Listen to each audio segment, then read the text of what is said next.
Hello everyone out there, hope you're all doing good, hope you had a wonderful week. Welcome to the show. You are watching Elevate and I'm your host Teddy Namialo with Juko Letitia. Remember, Elevate is a show where we are looking out for issues that the youth are facing, and lately we've been looking at business issues, financial issues. In our last episode, we looked at how best you as a youth can market your products that you are selling. After looking at marketing, today we are going to look at a very important topic, which is profit within the business. How long does it take for my business to actually generate profits? Well, we might not actually have a particular time frame, but the way that you run your business is what is going to determine the profitability within any certain period of time. That is exactly what we are going to look at after this short break. Welcome back from that short break. You are still watching Elevate, and in this episode we are looking at how long does it take a youth, or how long does it take someone who is having a business to generate profits from their business. In the current status quo, or where we are living right now, youths understand profits as that extra money that you get from a good that you're selling. For example, if I told you bought your good at 15,000 and you add like a 5k to it, that's what you all call profits. Not me. But trust me, that is not what profit is. Yes. Remember, when you buy that product, for example, a book, let me say a novel, you bought the novel at 15,000 shillings. The money that you're going to use to transport that novel from where you bought it, the money you're going to use to market it, the money you're going to use to repackage it and all, that's all an expense that you are going to put onto that book. Now let me say that expense all in all is 5,000. Remember, initially you bought that book at 15,000 shillings. Yes. Plus that 5,000 that you've added. That 5,000 that you've added to 15. Exactly, to that expense. So at the end of the day, if at all you think that little money you've added is what is actually going to be your profit, then you're wrong. Because Letitia, if you bought a book at 15,000 shilling and you just randomly added a 5,000, do you think that is going to make profit for you? No. If you're going to consider, which you must consider, all the expenses that you're going to incur when you're trying to take this product to your customers in the long run. So that means that if at all you do not consider that maybe extra 5,000 that you spent on the other expenses, and then before you call it your profit, then you're going to be making losses. Because having topped up that 5,000, which is for the other expenses, you have to add in some more money. For example, 3,000 or 5,000 maybe, to make that product maybe that was 15,000 initially to be 25,000 plus the other expenses, remember? So that is what we call profit. Profit is not just that extra money that you've added, but that is the money you add, putting into consideration also the other expenses. Well, Teddy, I think I have now realized what was wrong with my last business, but that's a story for another day. So we're going to dive into the very first point. I already told you guys that how you cannot really have a specific time frame for when your business is going to start getting profit. That is actually true. But it all depends on the factors of operation. So we are going to talk about the first thing, which is going to be careful management of cash flow within the business. Do you understand what I do not actually understand what cash flow is. What is cash flow and what is cash flow management? Basically, in my understanding, when you talk about cash flow, we are going to talk about expenses and income within the business, right? Okay, yes. So for your cash flow to be managed properly, it simply means that your inflows have to be more than the outflows. If the outflows are more, you're going to make losses. And remember here, you started a business, the whole aim is to make money, to make profits. Do you understand that too? I actually understand that, Letitia. And Letitia, how best can we manage, or how best can I as a youth having my business manage my cash inflows and outflows? Well, to manage your cash inflows and outflows, you have to ensure that you're actually monitoring these cash inflows and outflows. The moment your attention is not on balancing those books and figuring out all the expenses and inflows, your business is going to go to hell. You must always ensure that you're steady and you're actually monitoring the things that you're doing within your business. This is not really clear to me.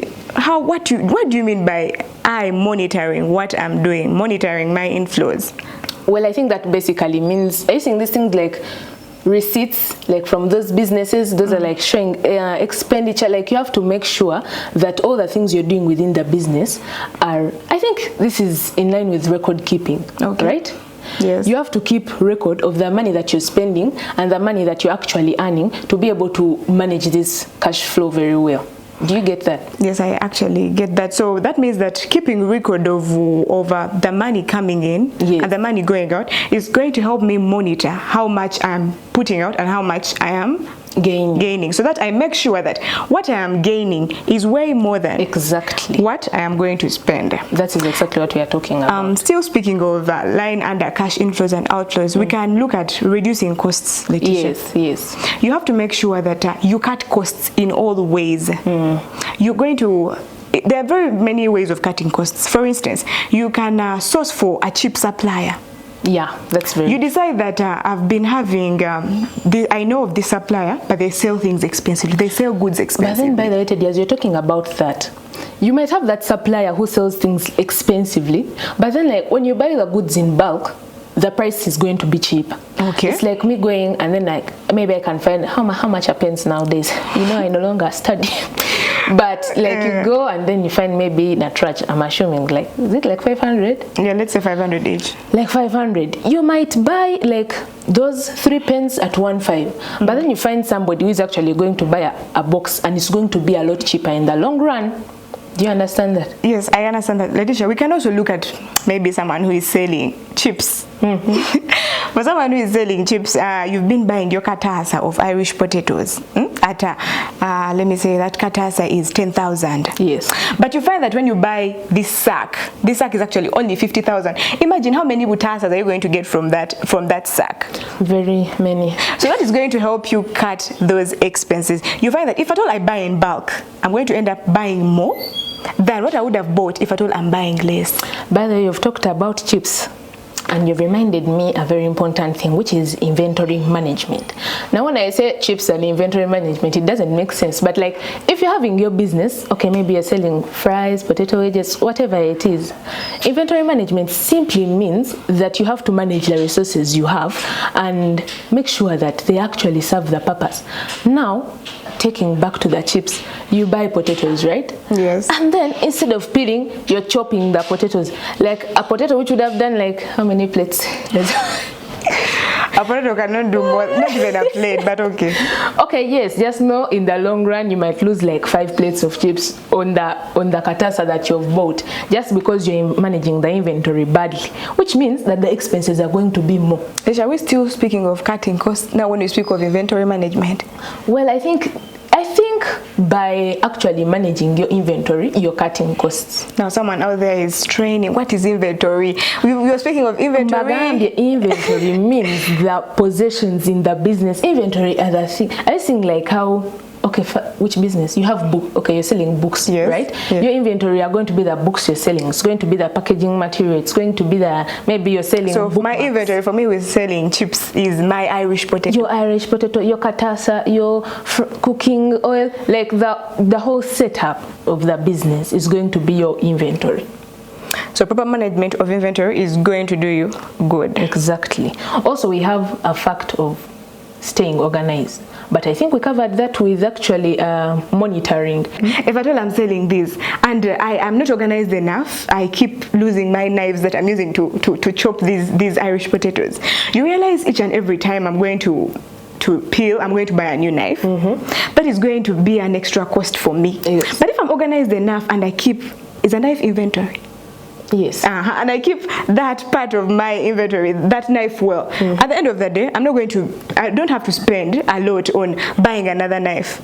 That kind of organization is going to help me manage my outflow well, because I'm not going to spend money now on buying something else. By the way, Teddy, that's a very valid point. But as we are talking about cash management, we are talking about it in the aspect of profitability, but it can actually help you in a lot of ways. Yes. First of all, we have what they call financial stress in the business.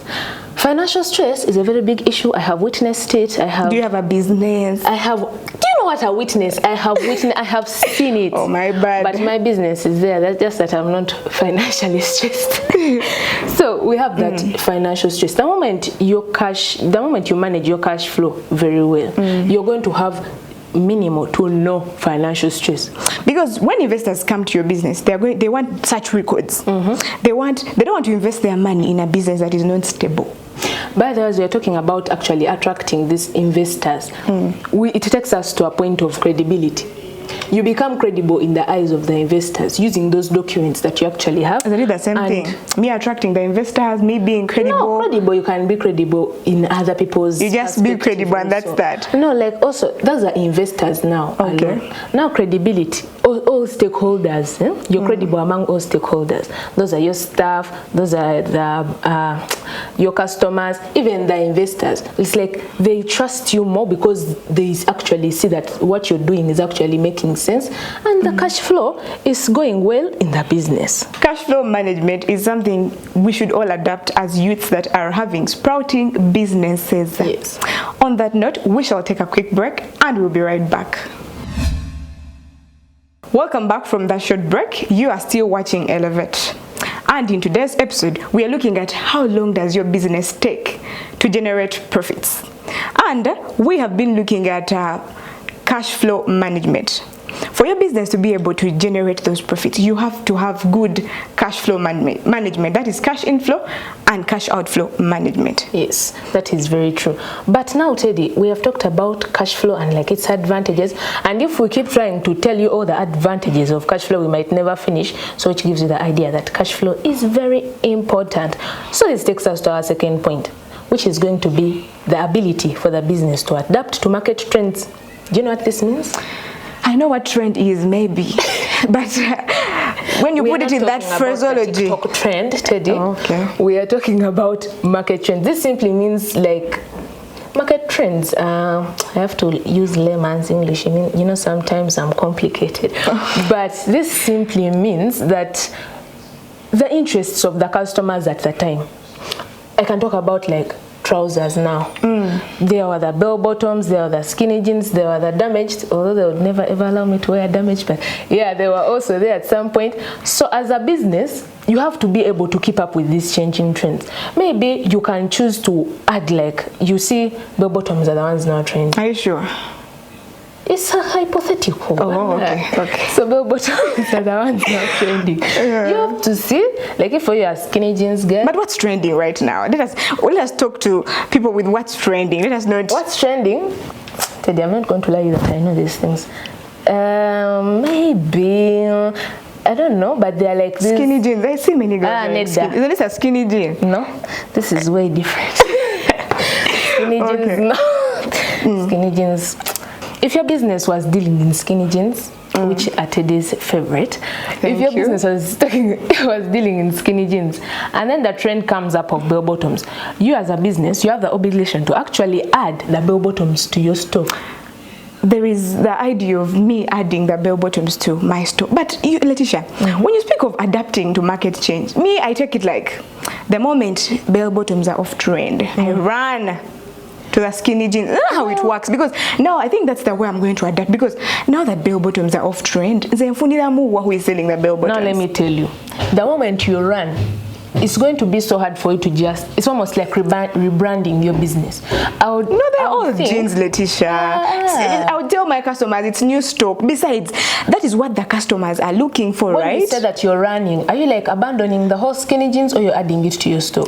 You're telling me adapting to market change. That means I'm going to go with what's trending. I'm going to abandon the whole ball bottom theory, and then I go for the skinny jeans. Well, I think that depends on you as a business person, but I would highly advise that you actually just integrate that new trend into what you have, because before you run away from those skinny jeans, there were people who are buying them from you, right?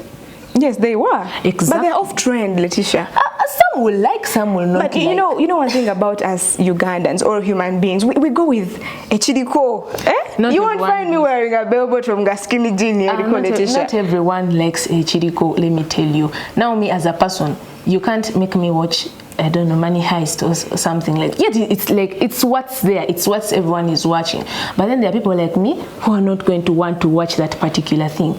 So if you have your skinny jeans and people have been buying them, and the bell bottoms come up, it would be better for you to just add on the bell bottoms. That way you're capturing the market for the skinny jeans and the market for the bell bottoms. You guys keep in mind, this is not only restricted to skinny jeans and bell bottoms. This is all your businesses which you're enterprising in right now. So you're asking me to integrate what's on trend and maybe what we think is off trend, or what is actually off trend. Because at the moment you fail to actually adopt to market change, you're in for disaster. Yes, I actually know. We are talking loss of sales. We are talking loss of market. Like, people will just abandon your business. You won't be able to compete favorably within the market with people.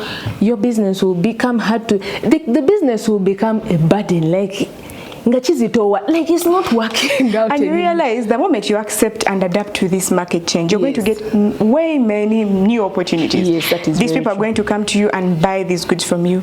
You're going to get as many customers as you can, and you're going to be able to compete favorably. Exactly. Because if I told you having what's trending and maybe what's not trending anymore, but some people still like it, if there is competition for you, you're going to be able to beat that competition. That is very true. Well, Teddy, as we talk about all that, we never forget that the main thing is making money. You're going to make money. The moment you can adopt, the moment you be like a chameleon. You know those chameleons? Shape shifting.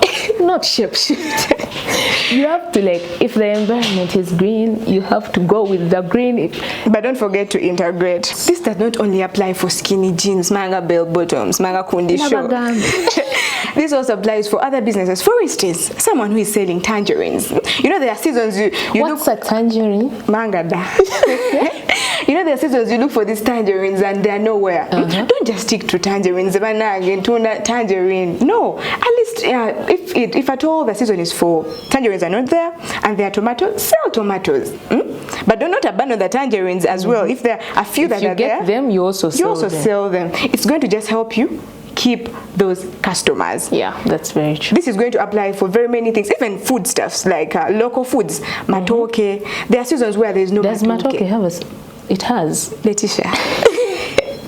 I think I should take you farming with me. So, this also applies for food stuff. These things also have seasons. You only buy food from the supermarket. No, that's not true. But if at all you're selling matoke, but then this time matoke is not there, sell cassava, sell Irish, sell gumonde. The same season. What if they're the same season? Sell them all. What is that? What is the point? We want to make money, right? Okay, yes. We're looking at numbers and gaining numbers and attracting as many customers as possible. We can. Let us take a quick break and we'll be right back. Many times when people start out, because many of the businesses in Uganda are started out to survive, there is no proper planning to say that you should have a break-even timeline. But I think it's wise to say that when you're starting out, in 6 months, the business should be taking care of itself. In 2 years, depending on the scale of the business you're doing, the industry you're working in, you should have a timeline where you know that the business should break even and start to take care of itself, and then the profit is the money that stays over when you have covered all your costs. The money that stays when you've taken care of all the costs of the business. So you should have a timeline where you decide that we are breaking even at this point and we should be able to start turning a profit that said, in that period when you start out, there are things you need to be listening out for, because when you enter the market, you should immediately start recognizing that this market is actually speaking back to you. So gather all that feedback. Are your customers telling you that they need extra products onto your array that you're already selling? And does it make sense for you to add that so that you can draw in those numbers? Is the market telling you that this product at this price is not working, and how can you then adjust? Is the market telling you that there's someone offering it better? How can you change the experience so that the people keep coming to you if you're in the service industry? So you should use that time before you're supposed to break even to gather information, use that feedback, and quickly turn things around, make your business work. I'll recommend a book, the Lean Startup. It has the Lean Startup has a formula that allows that it tells you many things about starting on a lean team, but also it tells you how to quickly turn things around. You don't have to wait too long for the lesson. Maybe sometimes you need to quickly change and learn as you go in order for you to do well. So I think the other thing you need to realize is that another way to make sure that the profit comes through is that your costs remain very low. If your costs are high in the beginning, you're eating up whatever comes in. So for you to be able to make some money, lower your costs as much as possible. If you're selling goods, should you be having a location, maybe you can pay for storage somewhere and push the product online before you have a physical location. When you make money enough to take care of that cost, you can then open a location. So study the things you don't have to spend on and then avoid them. But the truth is, if you're in services, you should aim to buy low and then sell high. That is really how you that's how you ensure that you have a profit. The markup that you're putting should factor in the costs in between, your transportation. If you're paying for deliveries, it covers all that. So speak to people that have been in the business and they tell you what is their formula for the markup. If I buy good X at a certain price, at let's say 10,000 shillings, at what price should I be selling it in order for me to turn a profit off that product? So you should learn what's the optimal price for you to buy at in order for you to turn even the minimal profit that can allow you to stay in business. I think those are key considerations to think of.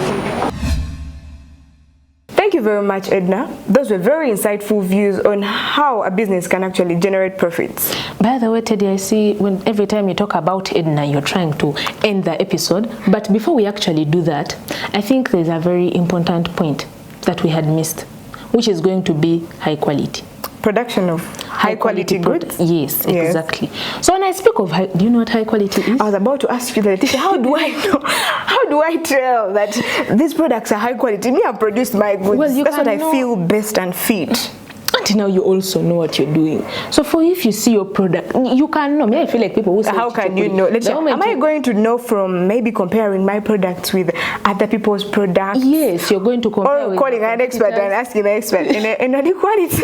Yeah, by the way, there are those guys who actually test out those. You know, there's an organization here in Uganda which is supposed to actually. Is it verified? They're supposed to verify those products. So the moment it's verified, you can know it's of a high quality. As a youth with a sprouting business. Well, I don't expect you to call those ones, but you can know that your products are of high quality. First of all, you look at your own production process. Okay. Maybe you're making juice.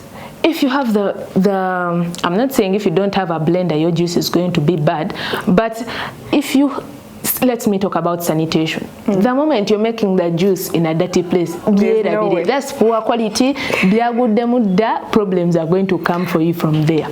But then, you're going to also get people's reviews. Okay, by the way, if you make a market research, yes, people can give you feedback. You can make market research, those bull market surveys, and people give you the feedback. They are going to tell you, oh, that crop top, it was nice. Or they are going to tell you, I wore that crop top and it burst on the first day. But there's actually an easier way to actually know that my products are terrible. Now, why are you asking? But okay, well, because you've enlightened me now, I know. Letitia, if at all I look at my products and they look at competition and the products that other people are selling, I can know that, by the way, speaking of it, I should also add some fruits to my bread. Exactly. So with that, someone can actually tell that their products are of high quality or better quality. But now, when you're talking about high quality, how do you actually maintain the high quality? Have you thought about that? That is actually something we should think of. Maintaining high quality comes with many factors, but we can look at you employing skilled labor. Yeah, that's very true. Oh, no, I'm a youth. I don't have any money to employ people. Those ones are for those ones above. They are the ones who are going to employ the skilled labor. But now, Teddy, let me tell you something in our range, as Nowadays, you can pick skills from anywhere. I can go on my YouTube, I surf my videos, and I get some skills. Or if I'm there and I realize, Teddy, thank you for doing this hairstyle. I now know Teddy can do this hairstyle. Thank you. If I now want to open a salon, I'm going to go to Teddy. I'm like, Teddy, Yes. teach me how to do this. It comes at a cost though. You're going to charge me. Of course, I'm going to charge you, but then the cost will not be as high as the cost that someone who is will incur from actually employing someone you don't know. Yes, that is very true. We've been looking at how long it takes for a business to generate profits, and we've looked at the fact that you have to check your cash flow management. Yes, and the fact that you need to adapt your cash inflows and outflows. Yes, and then you should also adapt to market needs, change with change. Yes, and then you should also have high quality products. High quality products. I'm repeating that. Thank you very much for watching this show. You've been watching Elevate, and I've been your host, Teddy Namialo with Juko Letitia. Catch us next time. Bye bye.